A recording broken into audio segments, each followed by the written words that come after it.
Welcome back, everybody. Back here in the studio for another episode of Cinematic Treasures. I'm your host, Chris. Today we're going to be doubling up once again. We're going to be taking a look at two films. We're going to be looking at Mutiny on the Bounty, 1936.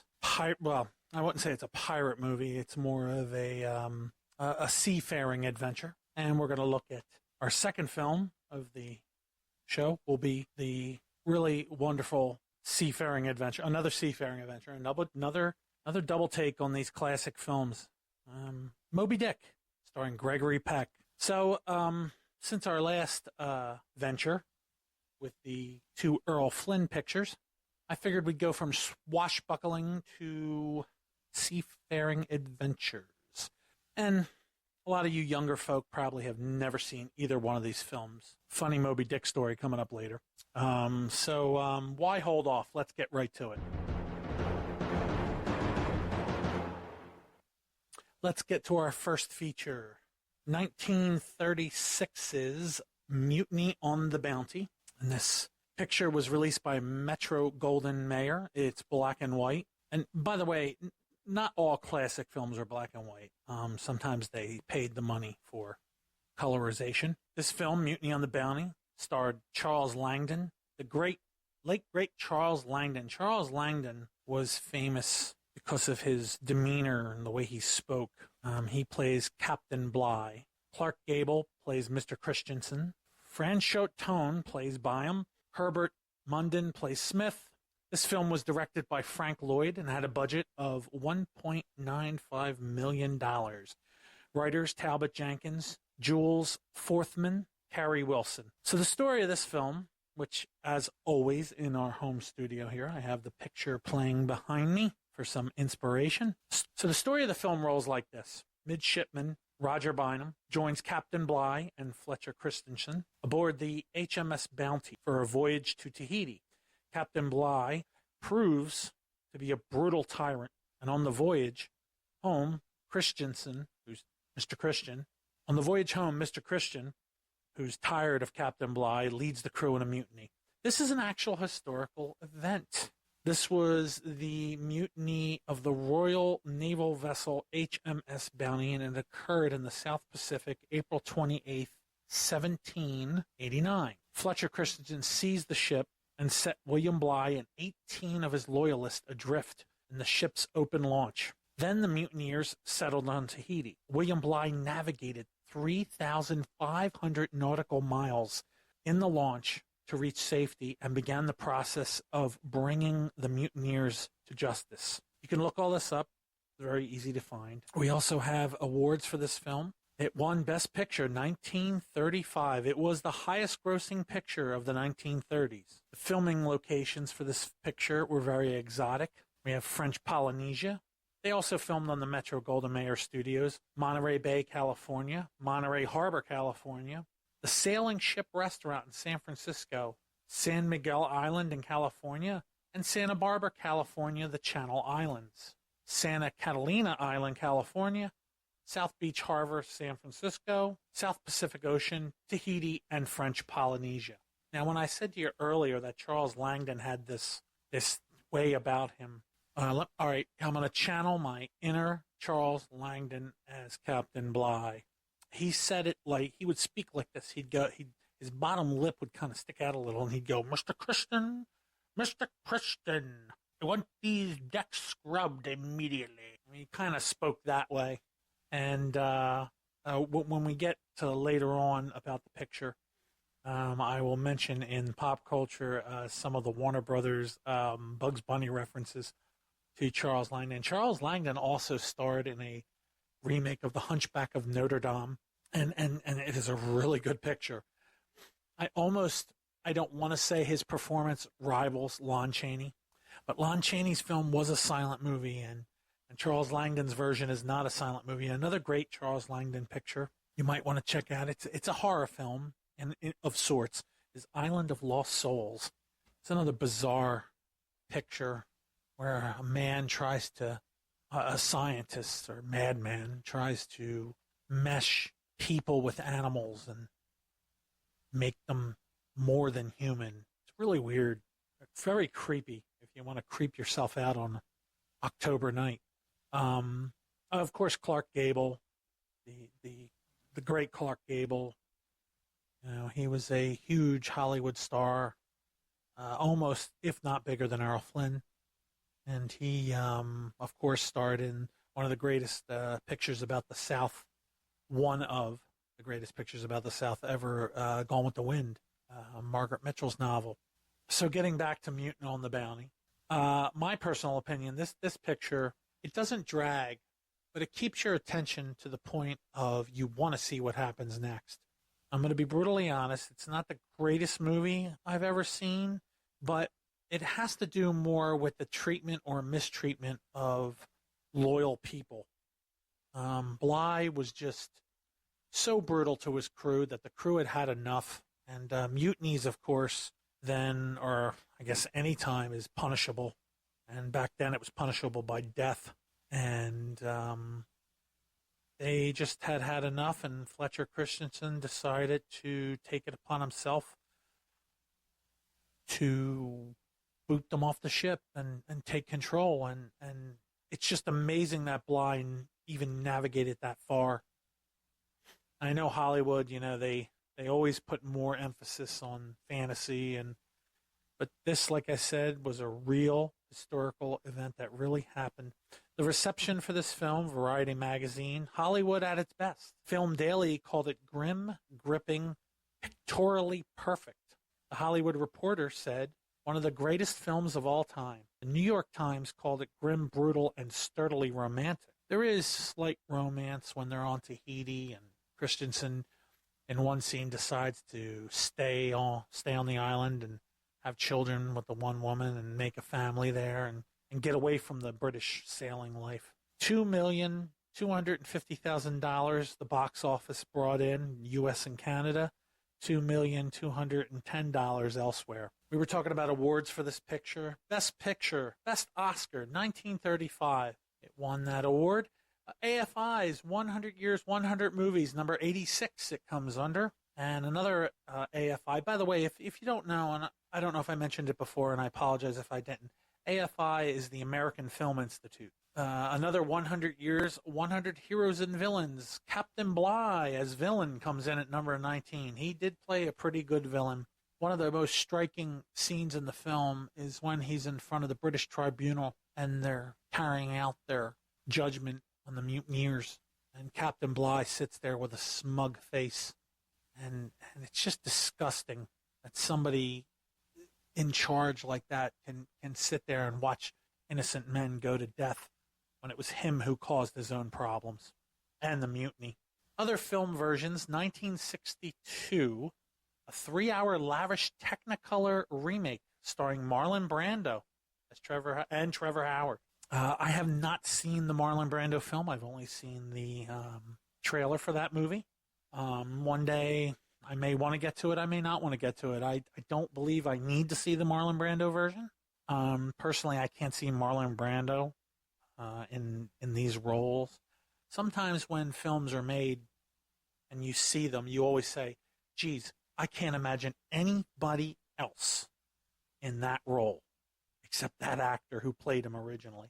It's kind of like the Michael Keaton effect. It's hard to see anybody else play Batman but Michael Keaton, at least for me, and I'm sure for a whole generation. 1984, Mel Gibson and Anthony Hopkins were in another remake. This film was remade quite a few times. I know we spoke before about how Hollywood remakes movies very heavy-handedly. Now you can see back a long time ago, they didn't remake them so heavy-handedly.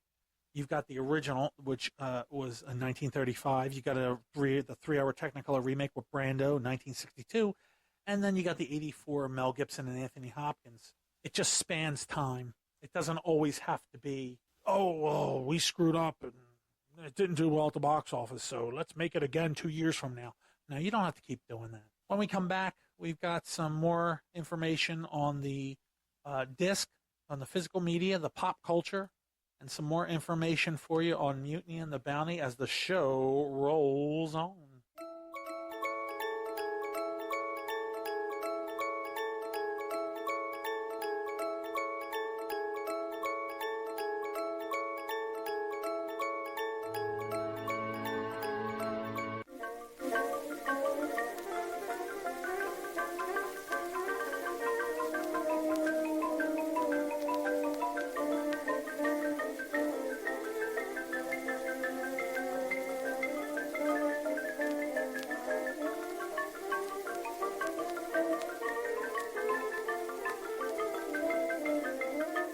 back, everybody, and rolling right along with Mutiny on the Bounty, 1935's Academy Awards Best Picture. One of the interesting parts of this film is when they're leaving, Captain Bligh doesn't show his true colors until they hit the open sea. I always love these seafaring movies when they'd show the ships leaving, the sails raising, it's all in all its majesty.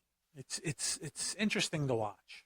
What else is very good about this film? Langdon and Gable, they really feed off each other as captain and first mate. So, speaking of captain and first mate, let's roll on to the pop culture section of the show. For this film, Mutiny on the Bounty, Warner Brothers had a thing about taking their characters from films which they own the rights to and putting them into their cartoons.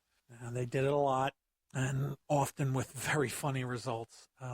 One of the Warner Brothers Looney Tunes cartoons, 1950's Mutiny on the Bunny, starring Yosemite Sam and Bugs Bunny. Yosemite Sam playing the pirate, and Bugs Bunny would often show up as Captain Bligh and say, Mr. Christian, let's get this ship in the ship shop top shape. You know, it was pretty good stuff.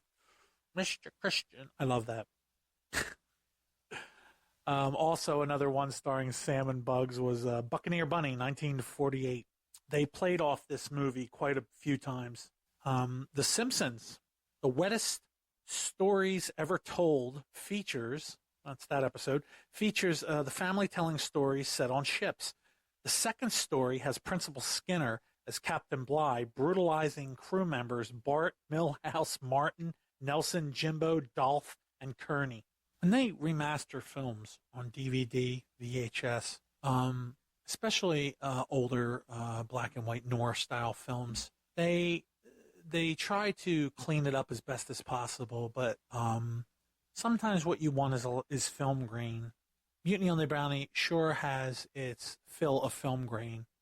I mean, for 1935, some pictures that are older, they transfer better. They can get a better transfer out of with the color timing and the sound. But it's hit or miss. Now, I have no issues with the DVD that I have. It's distributed. Well, we're going to get to that right now. Let's get to physical media. Mutiny on the Bounty was originally released, of course, on VHS, Laserdisc. For those of you who don't know what Laserdisc is, they were, I think I described it before, they were the size of records, vinyl records, and they went into the player. DVD. Now, the DVD includes the trailers for the 1935 version of the film and the 1962 remake. The Blu-ray, the 1935 short Pitcairn Island today, and then that was describing what the island where they filmed looks like today. Academy Awards and a newsreel. Now, I have the Warner Brothers DVD of the film, and I've always felt that Warner Archive did a great job with this DVD, and I never felt the reason to upgrade to Blu-ray. If you collect physical media, the choice is absolutely up to you. The DVD, for as much as I watch the film, the DVD is absolutely fine to have. It's got special features. The same thing, as I just said, it is the only DVD that they ever released of the film, to my knowledge. It also has subtitles in English, France, and Spanish, Espanol. Yeah, it really is no huge documentaries on this disc, but there is there's plenty of stuff to read on Wikipedia if you want to dig deep into the film, and even deeper than I'm giving you. So we roll right along, and the next film we're going to review is, before we get to that, let me give you at least a review or rating. And I'm going to give Mutiny on the Bounty 2.5 stars. Unfortunately, the film does, in my opinion, drag in some points. A lot of movies do, and I guess that's more of a point to tell the story. During the tribunal, when they're talking about what Captain Bligh did to them, Ship's second in command tells them another story of the bounty. He tells them Here's a story about who stole 2 coconuts and 3 cheeses, and the brutality of the whole thing, of how he treated the crew and mentally and physically abused them. And it's quite striking, that part of the film. Like I said, that's the review I gave it. And, it's good enough. If you ever see the movie once, it's probably something you don't have to see again. I watch it, but I don't watch it as often as other films, obviously, that you more favorites. But it's so nice to have these classics in my collection that you can look back and enjoy what was. I do enjoy Clark Gable and Charles Langdon as actors. I do enjoy their films. And I think you will too. I think it's definitely worth it. 1935's Mutiny on the Bounty. Coming up, we've got our second motion picture, involving boats, and we shall return.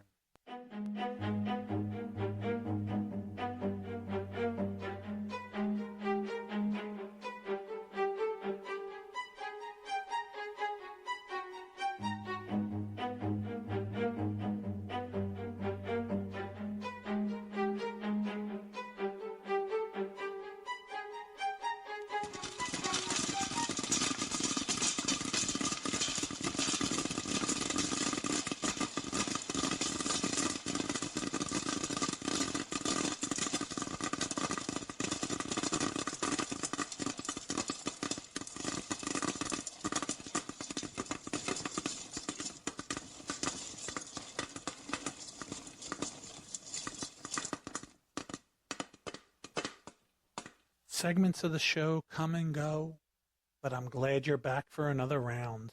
And we're back again. Part 2 of today's show. Film number 2, 1956's Moby Dick.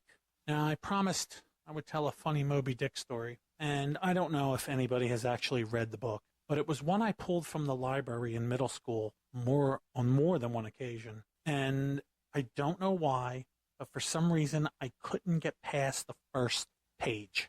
As soon as the book opens, it opens with, "Call me Ishmael."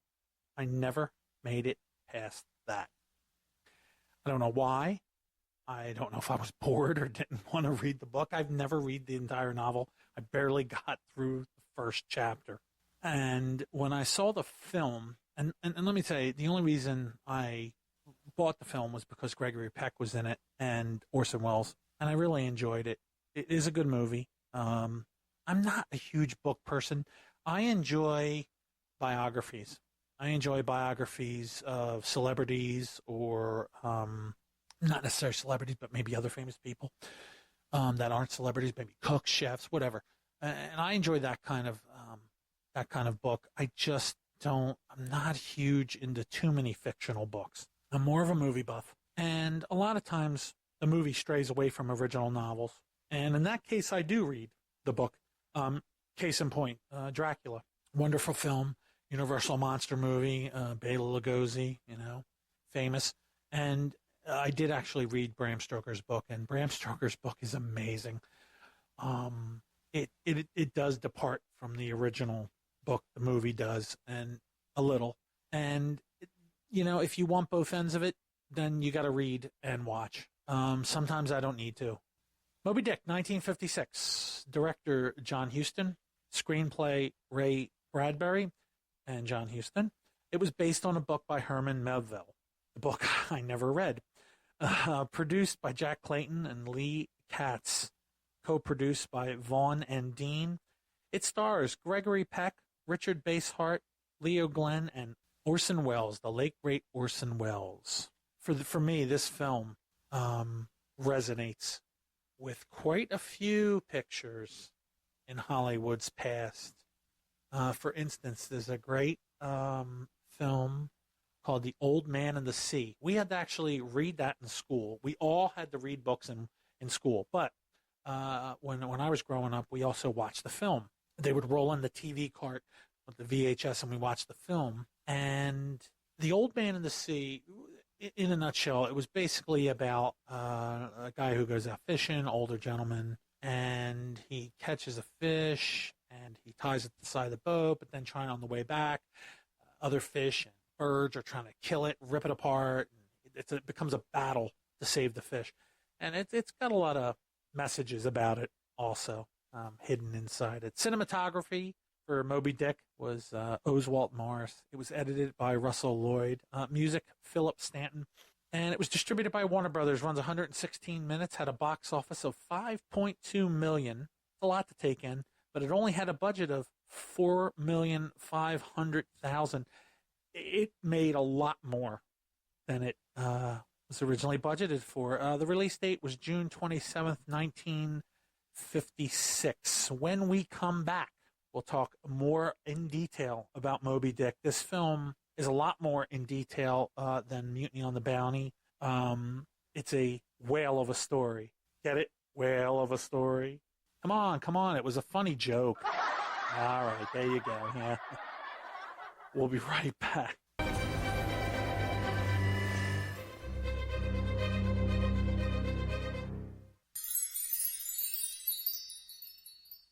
And we're back, everybody, with 1956's Moby Dick, starring Gregory Peck, Orson Welles. The plot for this film, 1841, a sailor named Ishmael. Oh, is that what he was? I finally got it. Call me Ishmael, but Anyway, a sailor named Ishmael arrives in New England, Bedford, Massachusetts, to find work on a whaling ship. Now, whaling, of course, in this day and age is very much illegal. I don't know how illegal it was back then, but 1841, probably not very. A lot of whales met their death by the hands of man. So he found work on a whaling ship, roaming up. He found work on a whaling ship. He ended up rooming with a Pacific Islander and a harpooner named Queequeg, who he befriends. The two join the crew of the Pequod under the control of Captain Ahab, who is obsessed with hunting and killing a legendary white whale named Moby Dick. There's a lot of, like I said, references to other films, or other films use this picture as a reference. There's been a lot of Captain Ahab copycats in films, but good copycats. Richard Harris in Orca, he definitely plays that Captain Ahab style character. In his case, though, it was more that he was petrified that the orca would find him, and it does hunt him down. That is a really good movie, Orca. Also, of course, the great Jaws, Steven Spielberg's Jaws. It was intended to have Robert Shaw as the character Quint. Quint was intended to be like Captain Ahab. Funny thing, though, Gregory Peck initially was surprised he was cast as Ahab. He seemed, from what I've read, he seemed like he was very, very uneasy about playing the character. I mean, maybe it was the script. Sometimes I guess the script can scare actors off a little, that they might feel they might not have been right for a role. We'll get into that more in a little bit. The production of Moby Dick began shooting in Wales. Parts of the film were shot at sea in front of Canacle, a traditional whaling parish in Madeira Islands in Portugal. Some notes about the film. In the DVD, let's say some notes about the film from another source. In the DVD documentary on the 30th anniversary of Jaws release, Spielberg wanted to show Robert Shaw Moby Dick so he could play Quint like Captain Ahab, but the request was denied by Gregory Peck because he was uncomfortable with his performance. Now, he was surprised he got the role, and he didn't want anybody to see his performance. He was uncomfortable with it. I don't know how comfortable at all Gregory Peck, the dramatic actor he is, or was. I don't know how happy he was with the picture or the film. Anything I've read really doesn't go into too much detail. If there are any books on Gregory Peck out there, maybe you can look it up and find out. His performance is very wonderful in the film. Like I said, I just don't understand. I guess wish he was still alive so somebody could ask him that question. I'm sure it's in a transcript somewhere. The reception for this movie, Time magazine praised the film and cast, and of course, your source for good or bad picture reviews in today's day and age? Rotten Tomatoes, everybody. Go online, check it out. Rotten Tomatoes will give you anything streaming, anything motion picture, any TV shows. It'll tell you everything you need to know. Moby Dick got an 84% rating on Rotten Tomatoes. It also has a lot of reviews, or older reviews, newer reviews from newer, film critics. In pop culture, Dell Comics, number 717, August 1956, released Moby Dick. In the film, Gregory Peck really does become super obsessed with finding the whale, almost to the point where his crew is becoming feared that they're on a death mission, a suicide mission. And it just, I guess it's the story of when something can consume somebody to the point of they do crazy stuff and put other people in danger, other people's lives in danger, and they'll stop at nothing to get it. That's a story, a tale as old as time. People can get obsessed with something, and until they get it, they're going to keep hunting it. That's an interesting question to ask the audience. What are you hunting? What are you trying to get out of life? What is your Moby Dick? What is your white whale to hunt? Interesting to ponder. Back to the pop culture for Moby Dick. Gene Deitch, animator, did 13 shorts for Warner Brothers from 61 to 62, and one of them, well, all of them were Tom and Jerry shorts. And I used to call these the weird Tom and Jerry's. These are odd cartoons. They didn't follow the formula of Hanna-Barbera or the Chuck Jones Tom and Jerry that we watched all these years. And these were strange animation. Apparently, they did these all in Czechoslovakia, and the people who were doing the cartoons only were working from a script. They had no idea who Tom and Jerry were. But they ended up shoveling out 13 shorts. They are all on a DVD collection, by the way, of those Czechoslovakian shorts. It's very fun, and there's a great documentary on the whole thing and the animator, Gene Deitch. So the short he did was called Dickie Mo, a 19th century fishing harbor. The captain of the Kumquat, and you see how the names are flipped around, is obsessed with catching the white whale Dickie Mo instead of Moby Dick. The crew abandons the ship, and the captain kidnaps Tom and puts him to work. Tom is also trying to catch Jerry, who, of course, is on the ship. That was released July 20th, 1962. Absolutely love this cartoon because the captain has a peg leg in the cartoon, and it clunks as he's walking around. And every time he comes, Tom freaks out and tries to hide because he's afraid he's going to beat him or put him to work again. They do eventually catch up with Dickie Mo, but I'm not going to spoil the ending. You'll have to watch it for yourself. The home media for Moby Dick, United Artists, VHS, was released on November 12th, 1996. Kino Lorber. Kino Lorber is one of the companies I previously mentioned, like Shout Factory or Umbrella Entertainment, the third-party companies who pay for the rights to these films to release them from the major studios, and they do a wonderful job. The film, the color looks great. It looks rustic. I'm watching the scene right now where Orson Welles is speaking at the podium before the whalers go out to their ships to go to work. I can't imagine what life would be like on a whaler. I guess it would kind of be what life would be like on a fishing boat. It's a hard life. It's a hard way to make a living. Their DVD, Kino Lorber's, which is the copy I own, was released on September 15th, 2015. To my knowledge, I do not know if this is available still, the DVD. Twilight Time, that was another company who was a third party and released stuff. Unfortunately, Twilight Time went out of business. I do recall when Twilight Time went out of business, I did jump on and pick up a few of their films. I believe one was Murphy's Law with Charles Bronson, and the other one was The 7-Ups with Roy Scheider, cop movie. And I think I also picked up Chatto's Land with Charles Bronson, where he played a Native American, which really, to me, didn't work that well because he didn't look like a Native American to me. Anyway, the makeup wasn't that great. Twilight Time released a limited Blu-ray on November 15th, 2016, which sold out. And if you go on eBay and you look for a lot of those old Twilight Time films or releases, they're quite a pretty penny. As collectors, the secondary market can be very gouging on certain things, especially if it's long out of print. Coming up, I'll have my final thoughts on Moby Dick and Mutiny on the Bounty, our previous film, which we just filmed. Shorter shows. Red's not with me today, and we'll also have a preview of our next show and what's coming up in the future. Hang close, everybody.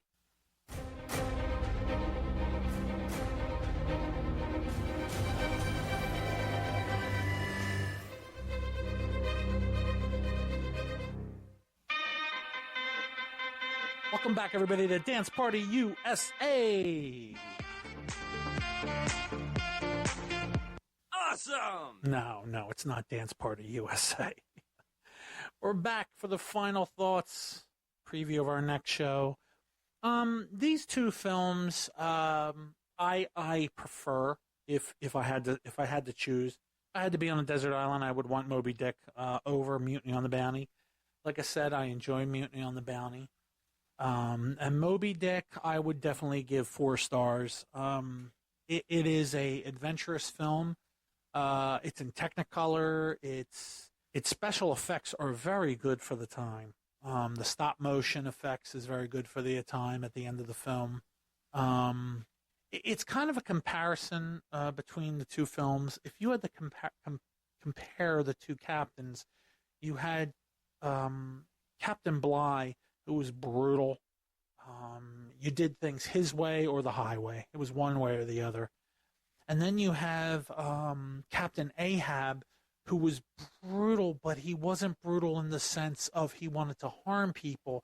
He was more brutal in the sense that he didn't care who he harmed to get what he wanted, which was the whale. So a comparison of two captains, one with evil intentions, one with not evil intentions, but unfortunately dragging his crew to hell with him. I truly believed that Robert Shaw's character, Quint in Jaws, as the film goes along, he starts becoming obsessed with the shark. It doesn't start out that way. Even though he's a shark hunter, it becomes an obsession. I would like from you, the audience, to have these films and any films that you watch or enjoy become an obsession. I want you to watch and enjoy because I think that you should have a hobby. And if you don't have a hobby, if you don't have that many hobbies, if whatever you like to do, make films a part of your day or your week or your month or your life. Final thoughts. I'll tell you what, I am going to try to dig up why Gregory Peck had such angst in playing Captain Ahab. I don't want to ruin the film, but they do eventually catch up with the whale. That's about as far as I'll go. If you've ever read Moby Dick, you know how it ends. We were talking before about how books are different than movies, and Jaws varies in quite a few spots as far as the film and the book go. So does The Godfather, for that fact. In fact, speaking of The Godfather, I have been in contact with a friend of mine that's a huge Godfather fan, and he cannot wait to jump in on that. And I am really, I know I mentioned it before, but I really think my next show is going to be on The Godfather, and it's going to be a long one. We're really going to dig deep and tear that movie down. That film is one of the greatest films ever made. That is definitely something you have to see, The Godfather, but we will get to that. But as far as final thoughts on Moby Dick and Mutiny on the Bounty, hey, stream them. Check them out. They're wonderful films, and it's fun to compare the two because they do have a lot in common, very similar ideas. And that brings my final thoughts.